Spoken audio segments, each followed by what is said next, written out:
මේක බුරුල්ල ගහ. බුරුල්ල ගහ අපි ගන්නවා මාත්‍යා කොළ පුතු ගන්නවා කැඩෙන්නේ දෙකකට. ඊට පස්සේ බුරුල්ල ගහේ මේ දී ඇතුලේ මදයක් තියෙනවා.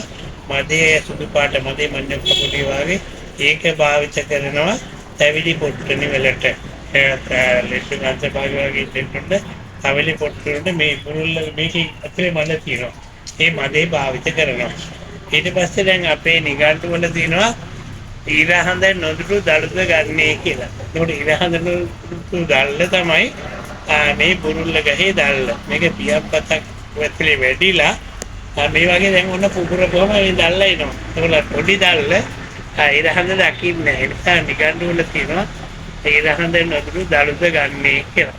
ඊළඟට ඔබතුමාලා විශේෂයෙන් කියන්නේ මම කලින් ඔය කියලා දිනවා මූණේ කුරුල්ලෑ කැලැල් ලප තියෙනවා නම් බුරුල්ල ගහේ ගෙඩි එළඟ තෙලෙන් අඹරලා ගාලා පැය 4ක් විතර මූණේ තියාගන්න ඕනේ. උඩ සම්පූර්ණයෙන්ම මේ මූණේ කැලැල් කුරුල්ලෑ සම්පූර්ණ හොද වෙනවා. බුරුල්ල ගෙඩි සමග රත්මලුත් දාලා අඹරලා ගෑවොත් ගොඩාක් හොඳයි. මේ අරාත්තේ තියෙන ඔබතුමාට බලන්න බුරුල්ල ගෙඩි මේ බුරුල්ල ගෙඩි එළඟ තෙලෙන් අඹරලා ගන්න ඕනේ මූණේ කැලැල් සම්පූර්ණ නැති වෙනවා.